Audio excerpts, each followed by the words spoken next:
I remember that night so clearly, like it was stitched into the walls of my little kitchen. I was sitting alone at the table, the cheap overhead light humming above me, and in front of me was an old family photo. My fingers kept tracing the edges over and over, like maybe if I rubbed it long enough, the memory would change. But it never did. In that picture, everyone was smiling. Everyone except me, because I wasn't even there. I was the one always standing just outside the frame, holding a dish, pouring drinks, cleaning up after everyone else. I used to tell myself it didn't matter, that I was used to it, but the truth is, it did matter. Every year when Thanksgiving rolled around, I felt that same sting, that same emptiness that comes from being forgotten by the very people who are supposed to know you best. I'd watch them from afar, sometimes on social media, sometimes from the driveway when I was dropping something off. There they were, my cousins, my aunts and uncles, all crammed around a glowing table full of turkey and laughter. And there was always that one chair that should have been mine, but never was. They'd smile for the camera, glasses raised, pretending we were one big happy family. But I knew better. I was never part of it.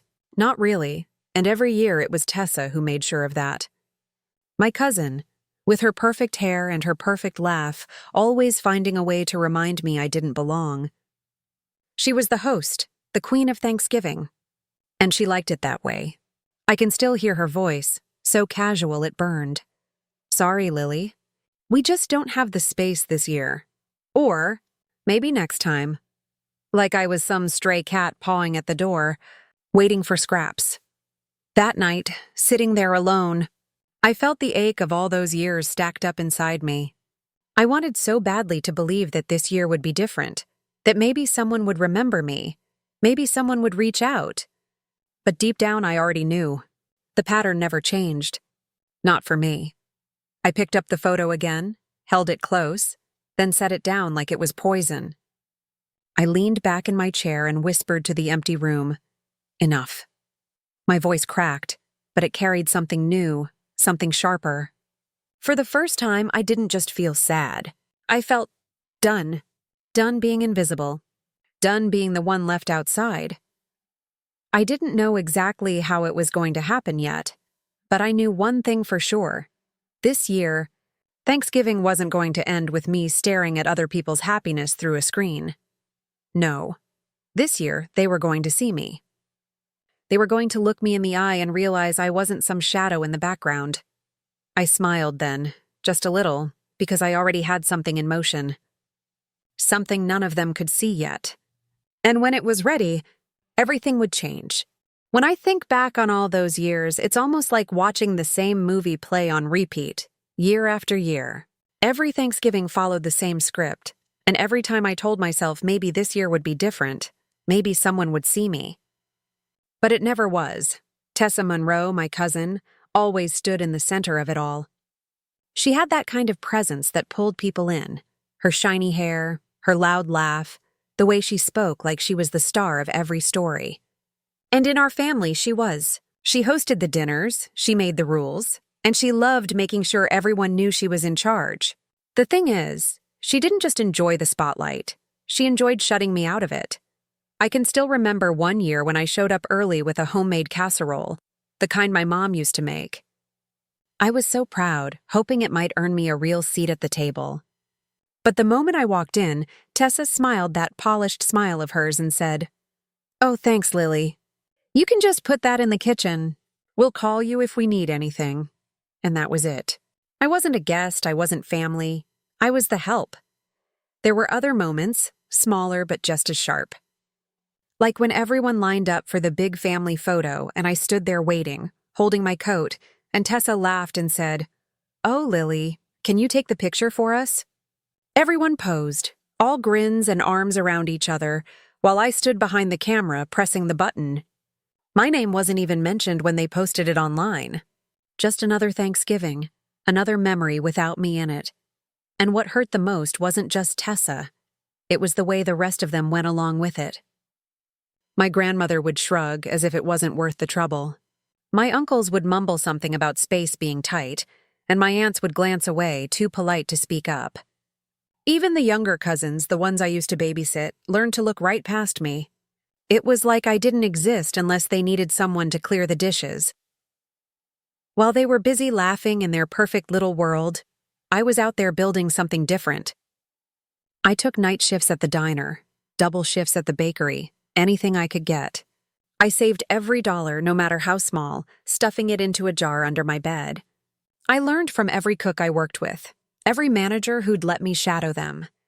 Nobody knew it, but while Tessa was busy posting pictures of herself in designer dresses, I was building a future with my own 2 hands. The years piled up like that. Their smiles grew brighter, their tables fuller, and I grew more invisible. But inside me, something else was growing too. A fire, a quiet determination. I may not have had their acceptance, but I had something stronger, patience. And one day I knew that patience was going to pay off. It happened just a week before Thanksgiving. I was sitting on my couch, half asleep after a long shift, when my phone buzzed. I thought maybe, just maybe, it was an invitation. Something different this year. I grabbed it quick, my heart racing before I even saw the name. And there it was, Tessa's message. But it wasn't an invitation. It was a sentence that made my stomach drop. "Lily, don't bother coming this year.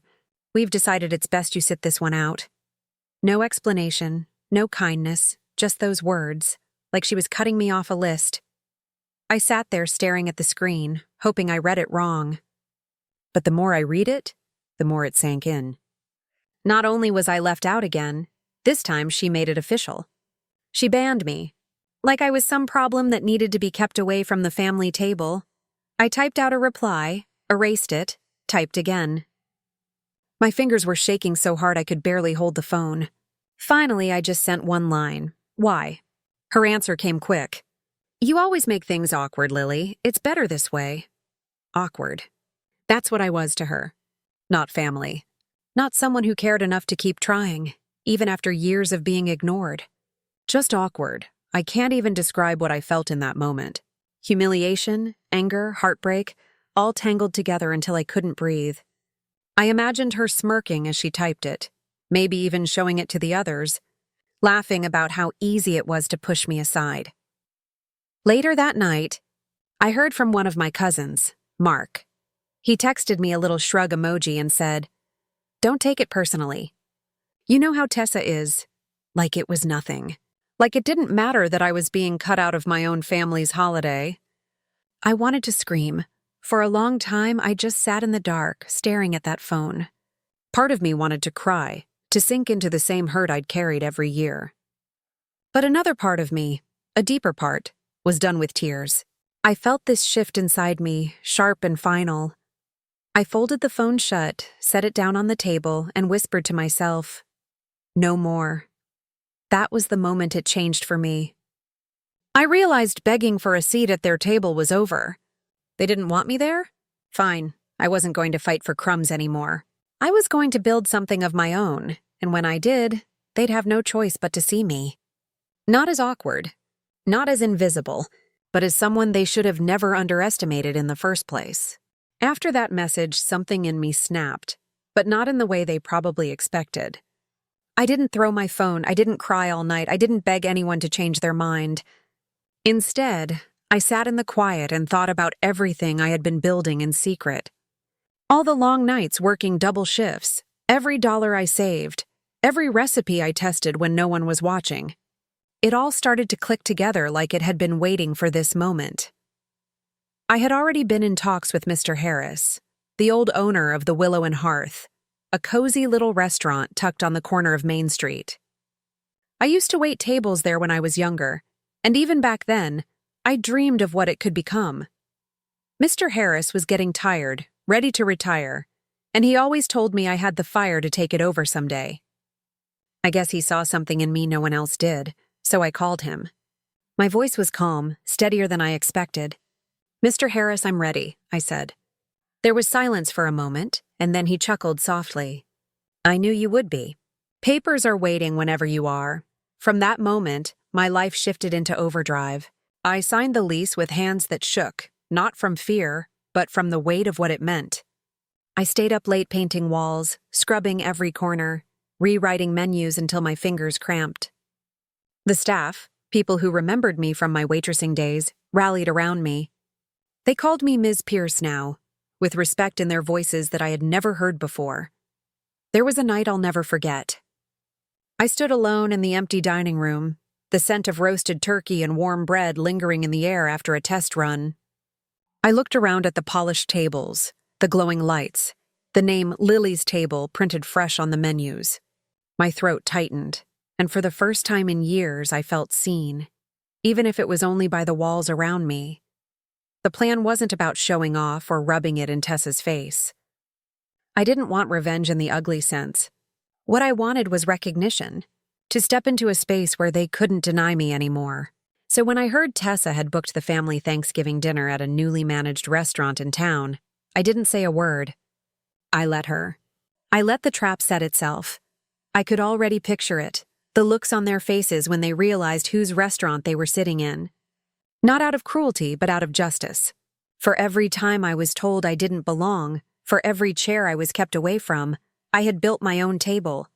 And this time, I wouldn't be standing outside the frame. I would be standing at the head of it. Thanksgiving night came faster than I expected. I stood in the back of the restaurant, my palms pressed against the smooth wood of the office door, just listening. The soft hum of conversation, the clinking of glasses, the shuffle of chairs. It was my family, all of them, sitting in my dining room without the slightest idea. My chest tightened, not with nerves, but with a kind of fire I'd been holding back for years. I heard the hostess greeting them, her voice polite but firm. "Welcome to the Willow and Hearth. Ms. Pierce will be joining you shortly." She said my name like it mattered, like it carried weight. I took a deep breath and walked out. Each step felt heavy at first, but then lighter, stronger. The lights were warm, bouncing off the polished tables, and there they all were. My aunts, my uncles, my cousins.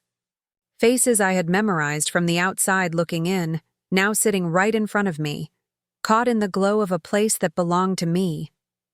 Tessa was the first to notice. Her smile froze mid-laugh when her eyes landed on me. The color drained from her face, and I watched her fingers tremble around her glass. "Lily?" she stammered, her voice cracking. "Yes," I said, steady and calm. "Welcome to my restaurant." The silence that followed was thick enough to choke on. Forks hovered in midair. Conversations died mid-sentence. My uncle cleared his throat, like maybe he could break the tension, but no words came out. All eyes were on me. I walked between the tables, my heels clicking against the floor, and for the first time in my life, I didn't feel small. I didn't feel invisible. I felt seen, truly seen. I paused near the head of the table, right beside Tessa, who couldn't even look at me. Her hands shook as she folded her napkin again and again, trying to hide the panic. "I just wanted to thank you all for coming tonight," I said, my voice carrying through the room. "It means a lot that you chose to spend Thanksgiving here. This place..." I looked around, letting my eyes sweep over the staff, the walls, the food being served. "This place is my work, my dream, and my home." No one moved. No one dared to interrupt. I could see the shame creeping across their faces, the realization of what they had done to me all these years. "I spent a long time waiting for a seat at your table," I continued softly. "But I finally realized I didn't need your seat. I could build my own." The weight of those words hung in the air. Tessa shifted uncomfortably, her eyes glistening, but she stayed silent. My grandmother blinked at me, her lips parting like she wanted to say something but couldn't. And me? I didn't gloat. I didn't laugh. I just let the silence stretch, let them sit with it, let them feel the truth they'd ignored for so long. For once, I wasn't the one left outside. I was the one they had to look up to, and that was enough. After my words settled into the room, I didn't need to say anything else. The silence was enough. It pressed down on every one of them, heavier than anything I could have shouted. Slowly, the night carried on, but it wasn't the same. My family shifted in their seats. Their laughter was quieter, their smiles forced. And for the first time, they weren't looking past me. They were looking at me. A few of them tried to bridge the gap. My Aunt Carol came over first, smoothing her dress like she always did when she was nervous. "Lily," she whispered, "I didn't realize. This place is beautiful. You should be proud." Her words were clumsy, half apology, half excuse. I nodded politely, but I didn't let her off the hook. "Thank you," I said simply. That was all. My Uncle George patted me on the shoulder, trying to pretend nothing had happened. "You've really made something of yourself," he muttered, forcing a smile. I could smell the guilt on him. For years, he'd been one of the ones who looked away, who acted like it wasn't his problem when Tessa pushed me aside. Now, he couldn't even meet my eyes for more than a second. Even Mark, the cousin who sent me that shrug emoji, shifted in his chair and tried to joke. "Guess the joke's on us, huh?" he said, laughing nervously. I didn't laugh with him. I just looked at him steady until he stopped, and then there was Tessa. She stayed quiet most of the night, barely touching her food, her fork scraping against the plate. Every once in a while, I'd catch her sneaking glances at me, her lips pressed tight, like she wanted to say something but couldn't bring herself to. For once, she wasn't the center of attention. She wasn't glowing, she wasn't admired. She was just small. I didn't hate her for it. I didn't feel triumphant. What I felt was something I'd been chasing for years: peace. Not because they were sorry, or because they finally saw me, but because I no longer needed their approval. I had created my own space, my own light, and nothing they did or didn't do could take that away. By the time the night ended, some offered stiff hugs, others just avoided my eyes and slipped out the door. I didn't chase after them. I stood in the entryway of my restaurant, watching them file into the cold night, their breath rising in clouds. My heart felt steady. Later, when the staff had gone and the lights dimmed low, I stood alone in the doorway, looking out onto the empty street. The windows glowed warm behind me, the sign with my name shining soft against the dark. For the first time, I wasn't the girl waiting outside someone else's door. I wasn't the one holding the camera or carrying the dishes or hoping for an invitation. I was the one inside. I was the one who built it, and that was enough. If you felt something in this story, don't forget to like, share, and subscribe so we can keep sharing moments like these together. And tell me your own story in the comments. I'd love to hear it.